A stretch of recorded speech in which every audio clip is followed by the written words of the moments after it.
नमस्कार मित्रांनो, 7वी इतिहासातील पहिला पाठ इतिहासाची साधने या पाठाची माहिती आज आपण पाहणार आहोत। या वर्षी आपण मध्ययुगीन कालखंडाचा अभ्यास करणार आहोत।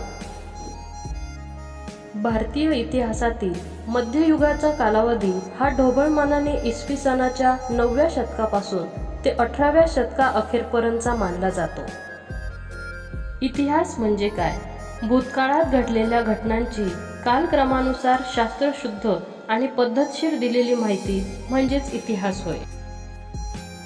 इतिहास या शब्दाचा अर्थ असे घडले असा आहे। इतिहासाची साधने व्यक्ती, समाज, स्थळ आणि काळ हे 4 घटक इतिहासाच्या दृष्टीने अत्यंत महत्त्वाचे आहेत। इतिहास हा विश्वसनीय पुराव्यांवर आधारित असावा लागतो। या पुराव्यांनाच इतिहासाची साधने असे म्हणतात। या साधनांचे भौतिक साधने, लिखित साधने आणि मौखिक साधने असे वर्गीकरण करून आपण त्यांची माहिती घेऊया। ज्या ऐतिहासिक घटनेचा अभ्यास करायचा असतो तिच्याशी संबंधित अशा अनेक बाबींचा विचार करावा लागतो। त्यासाठी ऐतिहासिक साधनांचा आधार घ्यावा लागतो। ही साधने तपासून घेणे गरजेचे असते। त्यांचा अस्सलपणा तपासावा लागतो। या साधनांचा तारतम्याने व चिकित्सकपणे वापर करणे आवश्यक असते। सर्वात प्रथम भौतिक साधनांची माहिती पाहूया। चित्रात दिसणाऱ्या सर्व वस्तू आणि वास्तू किंवा त्यांचे अवशेष यांना इतिहासाची भौतिक साधने असे म्हणतात। भौतिक साधनांमध्ये किल्ल्यांचे महत्त्वपूर्ण स्थान असते। किल्ल्यांचे काही महत्त्वाचे प्रकार आहेत, ते म्हणजे गिरिदुर्ग, वनदुर्ग, त्याचप्रमाणे जलदुर्ग आणि भुईकोट किल्ला हे होत। त्याचप्रमाणे स्मारकांमध्ये समाधी, कबर, विरगळ इत्यादींचा समावेश होतो। इमारतींमध्ये राजवाडे, मंत्री निवास, राणीवसा, सामान्य जनतेची घरे यांचा समावेश होतो। भौतिक साधनांमुळे आपल्याला त्या कालखंडाचा बोध होतो। वास्तुकलेची प्रगती समजते। त्या काळातील आर्थिक स्थिती, कलेचा दर्जा, बांधकामाची शैली, लोकांचे राहणीमान इत्यादींची माहिती मिळते।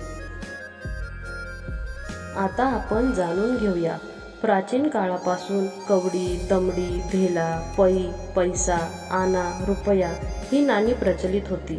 नाण्यांवरून काही म्हणी, वाक्प्रचार सुद्धा प्रचलित झाले आहेत।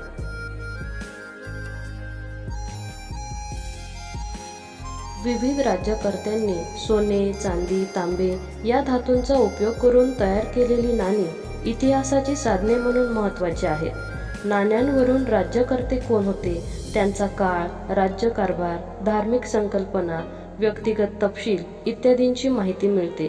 तसेच आर्थिक व्यवहार आणि आर्थिक स्थिती यांचीही माहिती मिळते। त्या काळातील धातुशास्त्राची प्रगती समजते।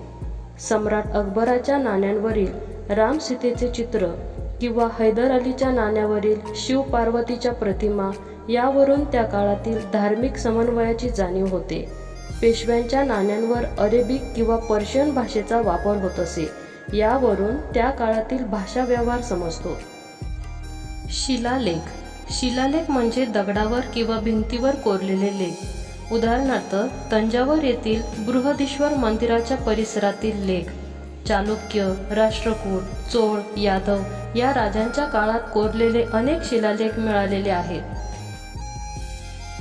शिलालेख हा इतिहास लेखनाचा फार महत्त्वाचा आणि विश्वसनीय पुरावा मानला जातो। त्यातून भाषा, लिपी, समाजजीवन यासारख्या बाबी समजायला मदत होते। ताम्रपट तांब्याच्या पत्र्यावर कोरलेल्या लेखांना ताम्रपट असे म्हणतात। ताम्रपटांवर राजाज्ञा, निवाडे इत्यादी प्रकारची माहिती कोरलेली असे।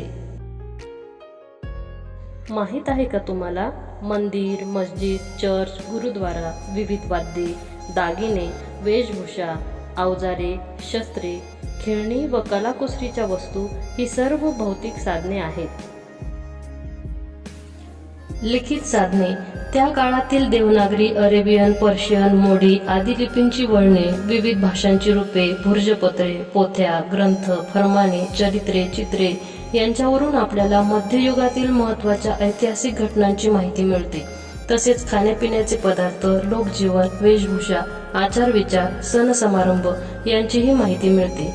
या सर्व साहित्याला इतिहासाची लिखित साधने असे म्हणतात.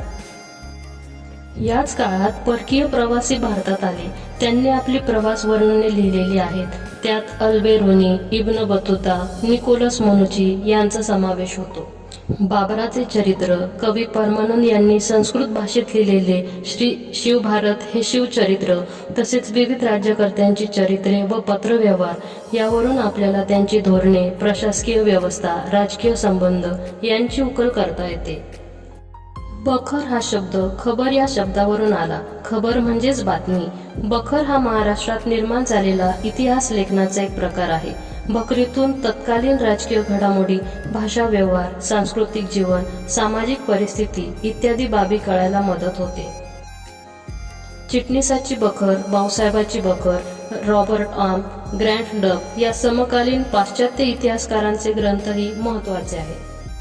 आता पाहूया मौखिक साधने. लोकपरंपरेत पिढ्यानपिढ्या संक्रमित होत राहिलेल्या जात्यावरील ओव्या, लोकगीते, पोवाडे, कहाण्या, दंतकथा, मिथके यातून आपल्याला लोकजीवनाचे विविध पैलू समजतात. अशा प्रकारच्या साधनांना इतिहासाची मौखिक साधने असे म्हणतात. अशा प्रकारे इतिहासाच्या तिन्ही साधनांच्या आधारे इतिहासाचे लेखन केले जाते. ऐतिहासिक साधनांचे मूल्यमापन. ही सर्व साधने वापरण्यापूर्वी काही काळजी घेणे आवश्यक असते. त्यांची विश्वसनीयता तपासावी लागते. यातील अस्सल साधने कोणती आणि बनावट कोणती ते शोधावे लागते. लेखकांचा खरेखोटेपणा, त्यांचे व्यक्तिगत हितसंबंध, काळ, राजकीय दबाव यांचाही विचार करावा लागतो. त्याचप्रमाणे लेखनातील अतिशयोक्ती, प्रतिमा, प्रतीके, अलंकार यांचाही विचार करावा लागतो. इतर समकालीन साधनाशी ती माहिती पडताळून पाहावी लागते. मित्रांनो, ऐतिहासिक साधनांचे संरक्षण करणे ही आपली जबाबदारी आहे. धन्यवाद.